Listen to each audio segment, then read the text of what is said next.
All right, I can see that we're live.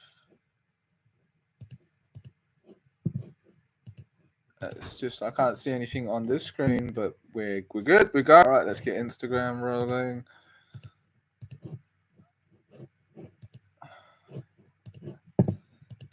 and we'll get going. Sunday Night Vibes.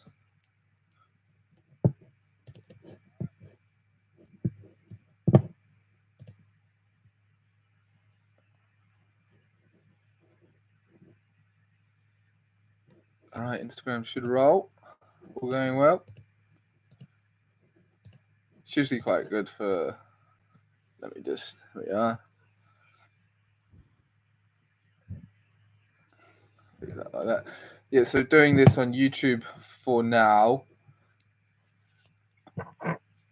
The future will be Rumble though, so head over to there and give me a follow. Open1 UK. That is what you got to do. That is how we're going to be operating. That's how the future is. That's what the future is. And yeah, okay, cool. Sounds good.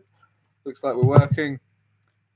All right, welcome everybody. Sunday Night Vibes. So this is the third live stream in a row, and if you're on Instagram, this is the third live stream in 3 days.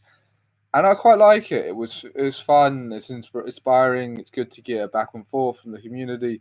So I think I'm going to keep this going. I reckon it makes most sense to have it like I don't know once a week. That seems easy, manageable, not too hard, and we'll start from there. I mean, some people go live like 3 times a week, and they do a podcast and they do it live and 3 times a week. Then that's like how they roll. Maybe in the future, we'll see. I'm getting a good momentum and flow. Anyone who's been following me will see that I've been creating a lot more content recently, and that's a reflection of my life situation improving. I recently moved locations. You can see the background has changed, and a lot of really good things have come from being in a new location, new people to hang around with, new direction of life in many ways. Sometimes you just need a fresh start, new people, and it can be very refreshing.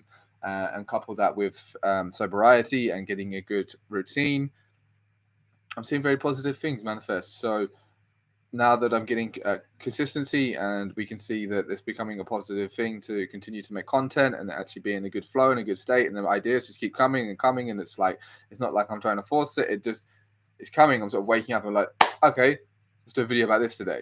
Let's talk about this. Let's talk about that. How it used to be. It used to be like this quite a while ago. Before I sort of quit everything in my reality to focus on activism, it was kind of where I was at. I was making videos all the time, and it was a very positive thing to do. And it's definitely going to be making a comeback in many ways. And we've just got a dog come in. Hello, dog. Come and got his ball. But yeah, so that's where I was at, and I was making videos all the time about all sorts of things. A lot of it was political, but some of it was spiritual and self help, and that's definitely where I'm at right now. Is the more the politics and the self help side of things. Well, I say this: the self help, spirituality, and the politics has taken a bit of a backseat, but it's still going to be a part of what's going on here and the content I create. I think it's important to keep your eye on the ball, but then the activism is calming down a bit, and I think that's a very important thing for that to happen. There's a good trajectory for me to go in so that I can focus on other things. And should we need to go in emergency mode activism again, it won't be too much to take up the sword and shield of activism and go forward in a positive way like that. But right now, I think the most important thing is what I've been saying for a good few months now, is for us to focus on ourselves and become the best that we can be as individuals, become as physically empowered, as mentally empowered, as spiritually empowered, as financially empowered as we can, so that we are in a better position to transcend the matrix, not just like fight back against it and do all of that good stuff, which is very important to do, and it had its role to play. And who knows what the world would have looked like had the activists in the UK just stood up and not complied. And I can only imagine what kind of a different world. But now we need to focus more on transcending it. Right now, it's like, how can we transcend the matrix? To do that, we need to be as knowledgeable as we can about ourselves and the world around us and how this reality operates. And then as much as we can to get financially empowered, to have the leverage to be able to truly live a life that's outside of the matrix, it's free from the matrix. Nobody can argue that you're going to need money in some way, shape, or form to get there. Even if you want to start your off-grid community, which I think is a good thing, and it's an avenue that some people can take. You're going to need money to do that, at least some way, somehow. You're going to need some money. And the more money that you have and you spend it wisely, the better quality of living your community is going to be, the more likelihood you can buy bigger pieces of land, and the more land you can buy more buildings you can have more people. So it's like, depending on how powerful you want to be, how much of a positive change that is, it's tied to money in a sense. So it's good to get empowered, and it's good to look at ways to make money outside of the matrix, because the matrix itself is just there to keep you a slave and poor, and all of this. And someone's just put on the chat on Instagram that we might be seeing a famine in 2023. I mean, all these doomsday predictions have been happening since forever, but it does seem like quite a few things are coming to a head. And COVID took a knock to supply chains, and now the energy prices. Maybe it wouldn't hurt to be a bit prepared in certain areas, right? It wouldn't hurt to have money saved up and that can be used for certain things, or buy hard assets or something like that. That is all well and good. It's all well and good to be, and then maybe some food. But if you can, if you've got land, you want to grow your own food, that's really, really great. Ultimately, you're to go that far though. You need like a whole community, and that gets back to what I was just saying, is that is tied to money. But we'll see, right? So it can't hurt to be as prepared as possible, and not like ruin your life over it. And then it's a mental game as well, right? Then it's like mentally being strong enough to have these things in place that you can at least withstand a catastrophe to supply chains temporarily. And I mean, if it gets really bad, and then it's like the whole thing is completely, well, then everything, the whole game board is off the table, and it'll be a very, very different world. But should things still sort of kind of maintain themselves, it's just a little bit difficult for a little bit of a period of time, and prices go up a bit, that's manageable for most people if they can be financially literate and have ways to make money that aren't specifically tied to just being employed by someone who you don't know and you can't trust. Having a job is not much of a security. I mean, obviously, we need money to survive, and most people here are employed. I am employed right now, but I'm working on ways to get out of the matrix in every single way that I can. And I realize, and I've known this for a very long time, that getting a job just to be a cog in the matrix isn't the best way to get through this life. I don't know how many know this about me, but I was once a CAD technician. I went to college and studied mechanical engineering, and part of the course was learning computer-aided design. And that was my career path, and that was what I was going to go into. And I was seeing ahead of me, it could be a very well-paid job, but it wasn't my passion. It wasn't what lit me up inside. It was just something that I was going to do to make money to survive. And in a different world, in a different timeline, a different reality, that is what I chose. I stayed there. I was only 18 at the time, and for my age, I thought I was making the right money, and I had a taste of what it's like to have money, and and I had I had a good time, and I partied a lot, and all of this. But I also woke up at my job, but that's another thing. But what I saw, even before I actually had woke up, was how being in a job like this, when it's not your true passion, you're just in it for the money, and you're not doing anything else productive with your world, you're not starting a new business, and all of this, this is it. This is you. You're going to be in this office till you fucking retire. I've seen what it does, and they're like hollow shells of a person. It's not very inspiring to see someone, and they're just this hollow shell, and you can see they're just going through the motions and sitting at their desk and taking the breaks at the same fucking time, making the same fucking drink, doing a job that they don't like, but it's paid the bills, and now they've got a mortgage and a family, and now they're in this trap. And there'll be some people listening who are probably in that, and there are ways out of it, but I don't have the answers for everyone for everything. But that's what I saw at 18. And I'm like, fuck this. Then you start getting taxed. I'm like, one of every 5 of my days in this fucking office is just disappearing before I even get the money. It's like, where is this all going? Well, that's what started to wake me up. I started seeing people that are unhappy doing this job, even though it pays quite well. And I'm like, what the fuck's going on here? And then I get taxed, and I'm like, where is this money going? I can understand to a degree national insurance, yeah. If I want to call the police, or if I need the NHS and I need an ambulance, I can understand national insurance to some degree. So I was like, okay, fine, fuck yeah. If my house is on fire and I need the fire service, makes sense. But what about the rest of this shit? Where is 20% of my hard-earned money going through sitting in this damn office? Where is it going? And that's what woke me up. And I was reading articles on like the BBC, and I was just starting to get an understanding of the taxation system and looking into. It's very easily, it's grasped. All of this information is there in very easy to understand format. The national debt, and the interest on the national debt, how much money goes just to pay off the interest on the national debt, and how much of the tax, it's like how many weeks of the year just from the trying to pay off the national debt is the country's taxes going to. And that's just one part of the fuckery of this system, was the interest in the national debt. And I think that was one of the main triggers for me. I was like, what the fuck? How many billions are we paying just on interest? It was, I think, even like a decade ago, it was in the tens of billions of pounds every single year. Is just gone. Where? Bankers.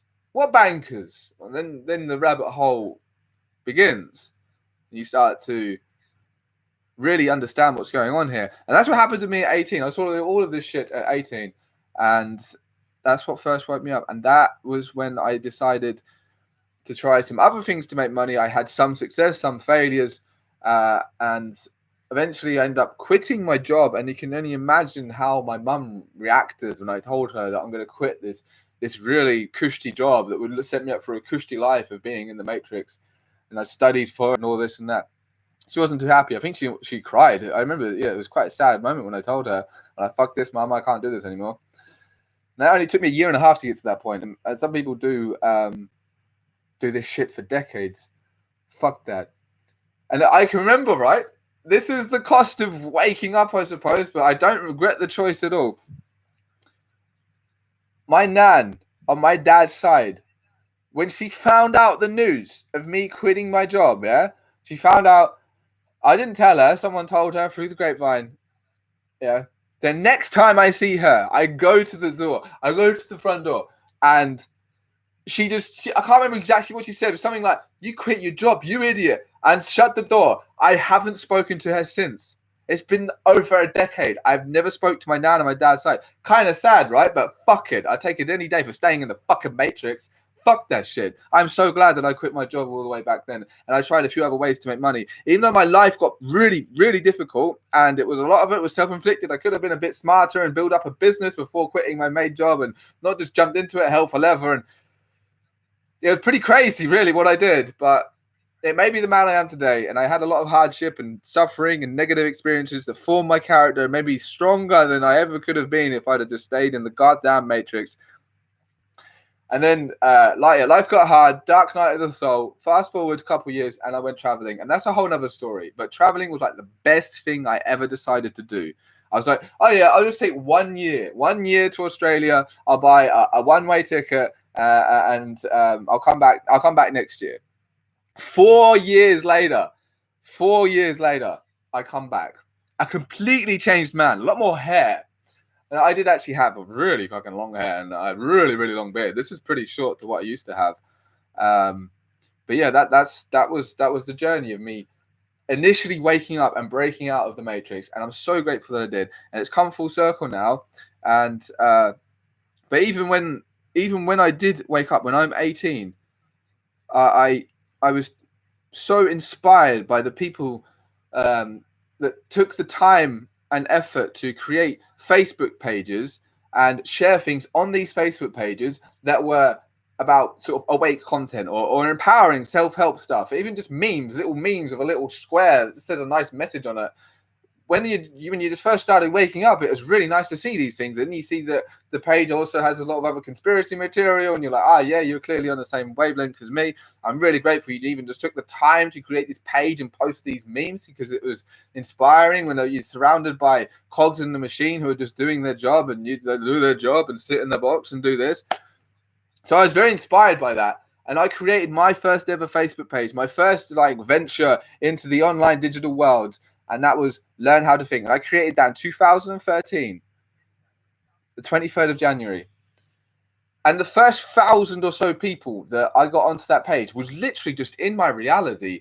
I was talking to everyone that I could see, everyone that I knew, even people on the train. I just would capture them, start talking to them, and be like, hey, look, what do you think about 9/11? Hey, what do you think about this? What do you think about that? At parties, something I can remember a few times. I'd end up getting onto politics, and there's a small little crowd developing, and in the middle of a party here, and there's drinks and dancing and whatever, and for some reason, people are really, really engaged about this political discussion is happening right in the middle of a party. I remember once it didn't go very well, and I ended up throwing my beer and getting really angry and storming out. And I kind of like, fucking sheep, like really loudly, just shouting, and that was a very interesting one. But that's how I grew my first ever Facebook page, and after a year, it got 50,000 likes, and you can find it. It's still on Facebook. Learn How to Think. It's a complete shadow banned husk of its former self. I don't even have access to anymore. But that was my first ever experimentation into the digital world, and it didn't exactly go viral as in boom, it took off. But over the weeks, over the months, it really did grow, and I didn't realize what power I had. I'm sitting there, I'm 18, I'm sitting doing this job that I don't really like, and the people around me are robots, and thankfully I had some friends that were awake. But I'm just like shit posting, just posting memes, posting some stuff that I found that was kind of inspiring, and whatever, and not realizing the power I had. I think you're 18 years old and you're reaching hundreds of thousands of people just shit posting inspirational messages, a bit of a conspiracy thing here and there and here and there, and it's getting hundreds, if not thousands, of likes. And you're just like, yeah, this is normal. This is kind of cool. Kind of like doing this. This is fun. I'm just in a vibe here. That's literally what happened. And had I been a little bit more business savvy, which is not a bad thing, I could have monetized that and actually created a life of abundance and transcended the matrix 10 years ago.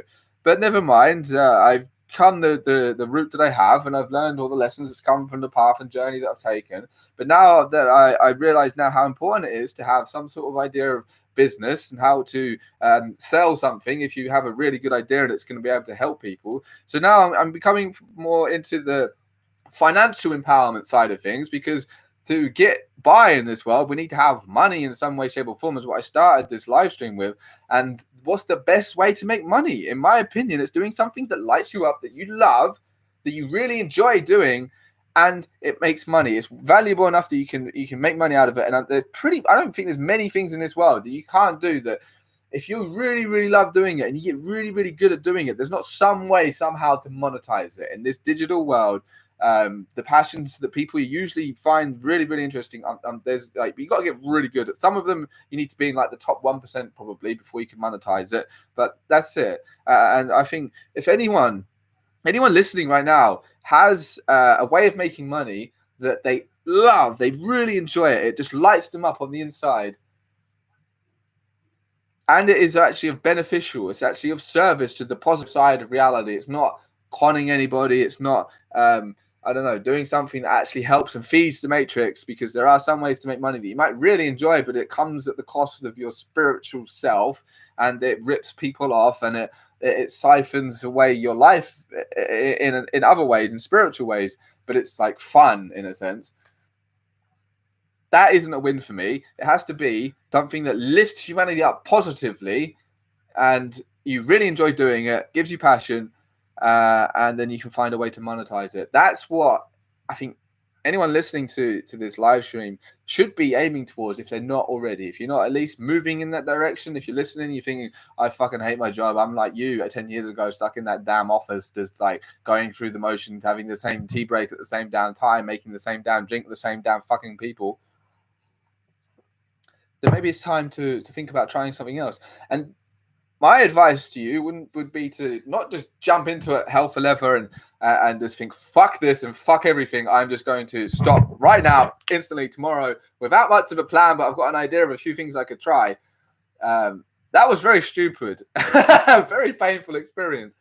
But if you are in a position where you are making enough money to get by and you have a little bit left over, and it isn't all going on energy bills, you're in a position where you can, in the time that you have left over, start to create something new, start learning a new skill, start researching and gaining and gathering knowledge.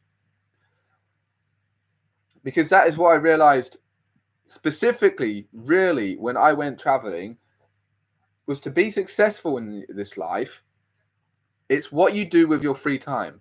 It's how you spend your free time.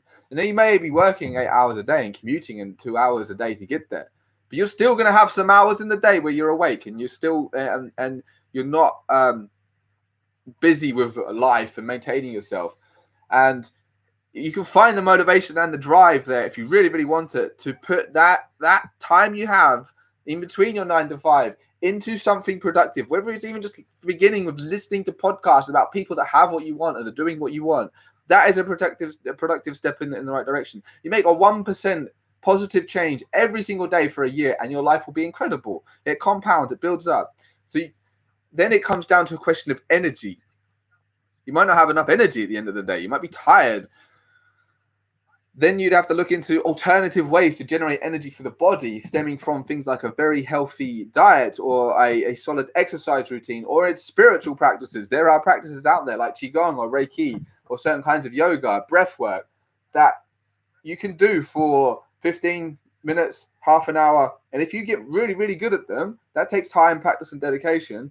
That gives you an extra energy boost. It can increase the clarity of your mind, and the ideas can come through in a more positive sense, or you just have more vitality and energy to then put that time into your side hustle, whatever that's going to be, whatever you're going to do to make money, to get out of the matrix, to stop the job that you hate. If you are someone listening who is in that trap, because I know what it feels like. And since I quit my job, which is coming up to about 10 years, it was it's coming up to nearly about 9 years ago. That I quit my 9 to 5 that I hated.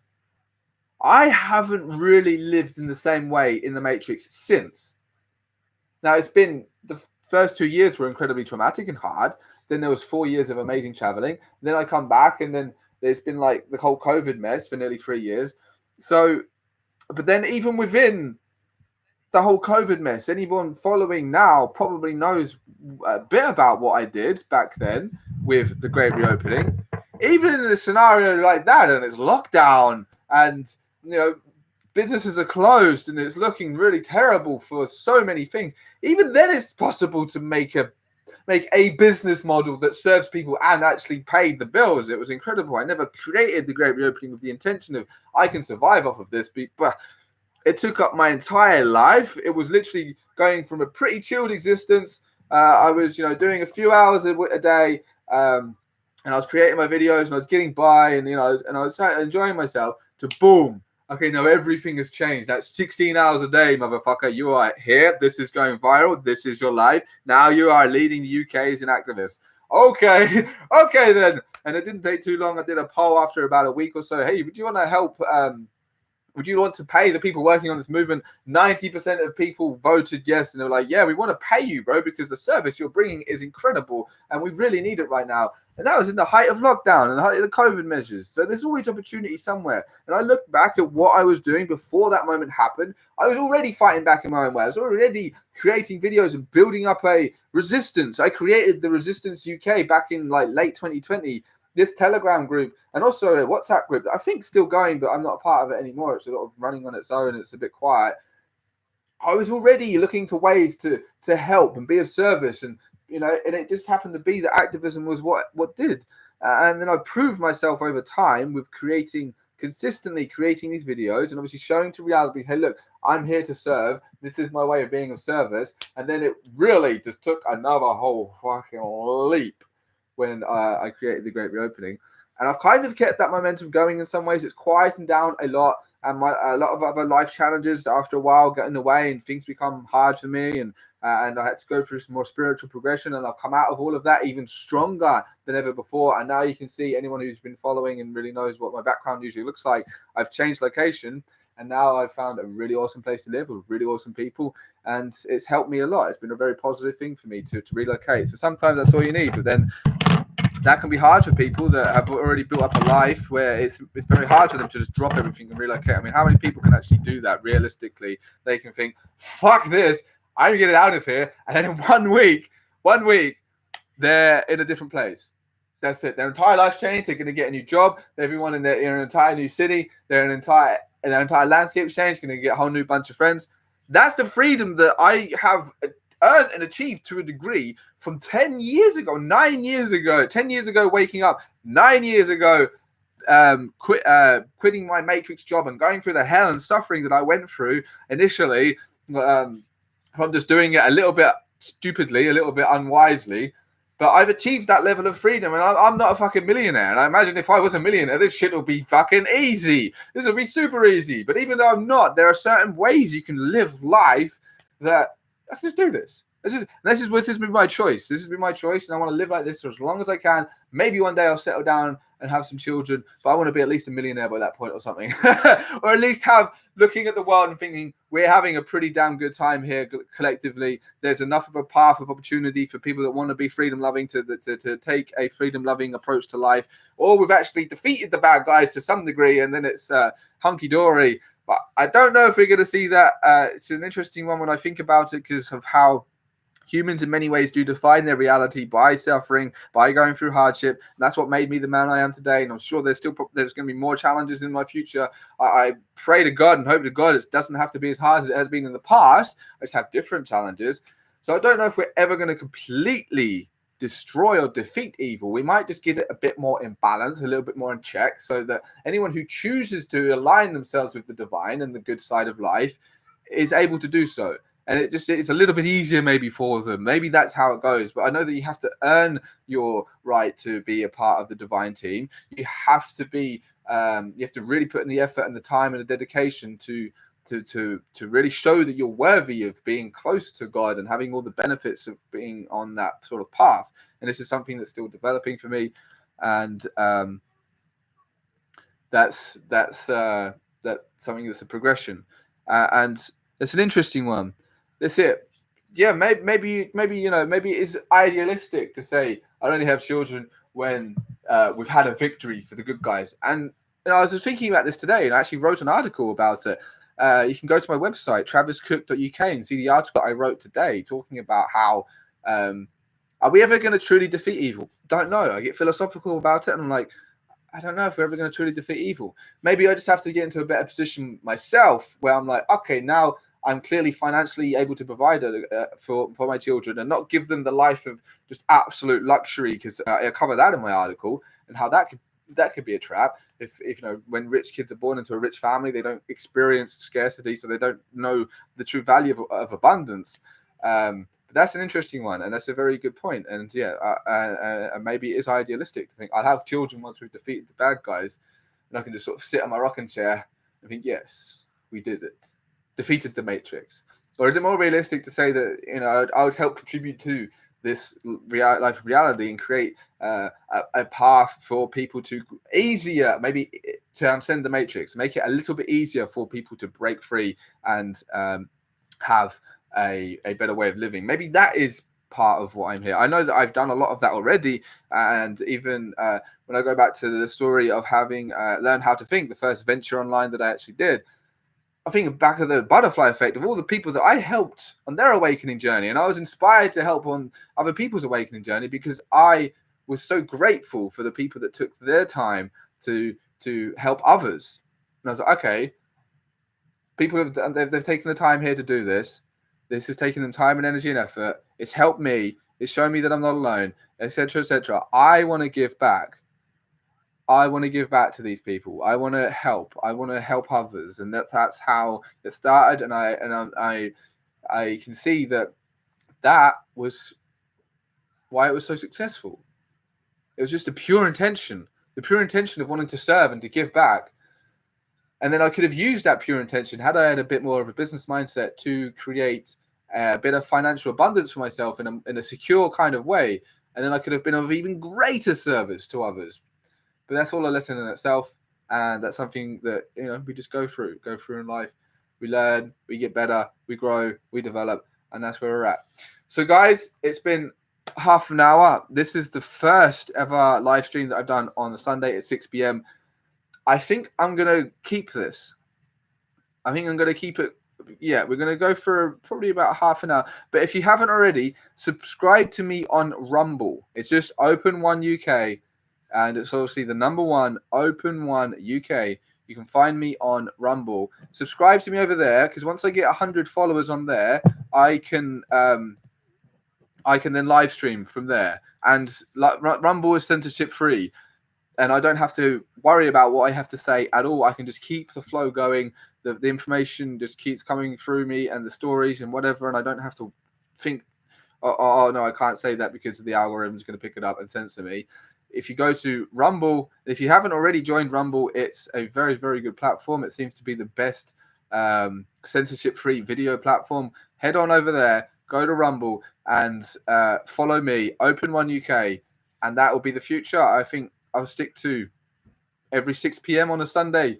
You'll get me chatting for half an hour. So I'll see you next time, guys. And if I give constant updates anyway throughout the week with videos.